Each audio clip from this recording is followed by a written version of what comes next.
लड़कियों को तो बहुत सिंसियर होना चाहिए पढ़ाई में। एक सीरियस आईएएस एस्पिरेंट की ये सबसे बड़ी पहचान है, तुम दोनों काम एक साथ नहीं कर सकते। इस आदमी ने दुनिया में हर परेशान आदमी को एक मंत्र दिया है। कुछ लोगों को कुछ बात समझ में आती है और वो समझ उनका पूरा जीवन बदल देती है। इस लाइन को मैं फिर से रिपीट करूंगा। कुछ लोगों को कुछ बात समझ में आती है, समझ में, और वो समझ उनका पूरा जीवन बदल देती है। एग्जाम्पल, अंबेडकर,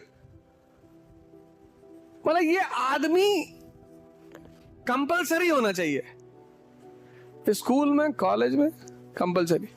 इस आदमी को एक इतनी जबरदस्त बात पता चली, इतनी, पर लोग उसकी उस बात को नहीं पकड़ रहे हैं, कुछ और ही पकड़ रहे हैं।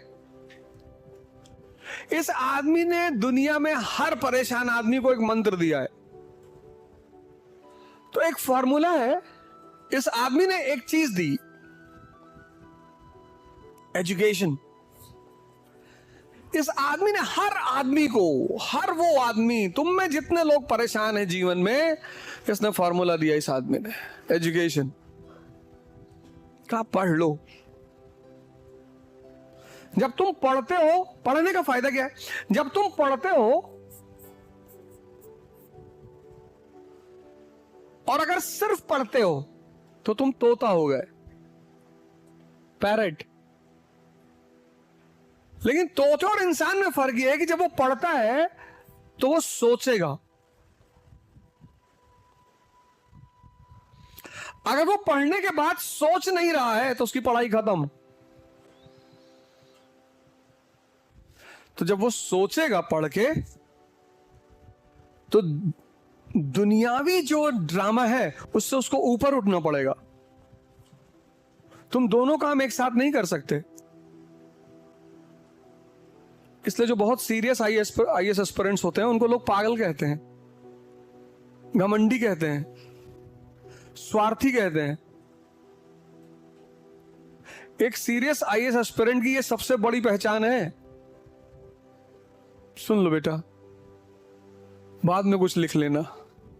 कुछ लिख रही हो शायद वहां कागज पे, मत लिखो, सुन लो। मैं जानता हूं तुम अरस्तु हो, अरिस्टोटल, तुम्हें सब आता है, लेकिन सुन लो बेटा, थोड़ा बहुत सुन लो, काम आएगा तुमको जीवन में। एक्चुअली यहां पे जो आदमी खड़ा होता है ना, उसकी नजर हर तरफ होती है, तुम्हारी गलती नहीं है। उसकी नजर हर चेहरे पे होती है, और जो यहां चलता है उसके भाव यहां आते रहते हैं। तो तुम भाव अगर छिपा ले जाओ तो तुम एक्टर, पर अभी इतने बड़े नहीं हुए हो।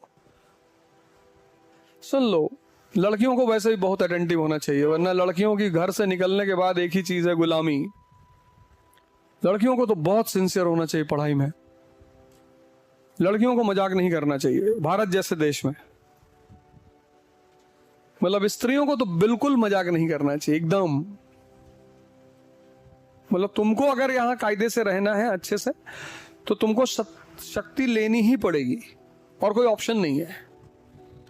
नहीं तो कॉन्स्टिट्यूशनल आया बन जाओगी, संवैधानिक आया। बच्चा पैदा किया, उनको पाला, उनको बड़ा किया, एक काम दे दिया जाएगा तुमको कि ये लो, ये तुम्हारे बच्चे, तुम पालो। तो इससे अगर थोड़ा सा ऊपर उठना है और अपना वजूद पैदा करना है तो शक्ति लेनी ही पड़ेगी। तो सवाल ये चल रहा था कि जिसको समझ में आने लगती हैं बातें, और समझ एक दृष्टि है, विचार नहीं है। समझ क्या है? एक विजन है, ये तुम्हें दिखाई पड़ेगा। तो बीरबल और अकबर पत्नी वाला किस्सा बाद में सुना देंगे। तो अकबर और बीरबल खेत में टहल रहे थे, तंबाकू का खेत था, और तंबाकू के पत्ते हरे हरे होते हैं, इतना बड़ा पेड़ होता है और हरे हरे पत्ते होते हैं। और तंबाकू के खेत में गधा टहल रहा था। अब वो घास तो खा रहा था, घास भी हरी होती है, लेकिन तंबाकू नहीं खा रहा था। अकबर को तंबाकू पसंद नहीं था और बीरबल तंबाकू खाते थे। तो अकबर ने बीरबल से कहा कि देखो बीरबल, गधे भी तंबाकू नहीं खाते। बोले सरकार, इसीलिए तो गधे हैं। सोचो, जो आदमी बादशाह से मजाक कर दिया देता रहा हो, जिल्ले इलाही, शैडो ऑफ अल्लाह, उससे मजाक कर दिए।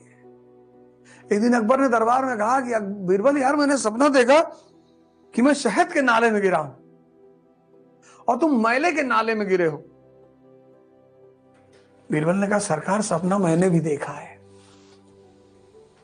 कि आप मुझे चाट रहे हैं और मैं आपको चाट रहा हूं। इसका विकास करना है। ये जो किताब ले लेके नाच रहे हो चारों तरफ, तोता मत बनो, जागो। इकरा आईएएस है आपकी बेहतर तैयारी के लिए पूरी तरह तैयार। इकरा आईएएस में ना सिर्फ देश के रिनाउंड एजुकेटर ओझा सर का गाइडेंस मिलेगा, बल्कि दिल्ली के बेस्ट फैकल्टीज द्वारा प्रेपरेशन कराई जाएगी। तो अब और क्या चाहिए यार। इस क्रिकेट सीजन सिर्फ अपनी फेवरेट टीम को ही मत जिताइए, अपने करियर की पिच पे भी खुद की जीत का परचम लहराइए। इकरा आईएएस बाय ओझा सर लाए हैं यूपीएससी, आईएएस और पीसीएस की प्रेपरेशन के लिए न्यू ऑफलाइन बैचेस, जहां आप ज्वाइन कर सकते हैं एनसीईआरटी बेसिक्स, जीएस प्री का मेंस फाउंडेशन और क्रैश कोर्स। इकरा आईएएस बाय ओझा सर हैं अपने कानपुर के 9 नंबर क्रॉसिंग के पास शारदा नगर में।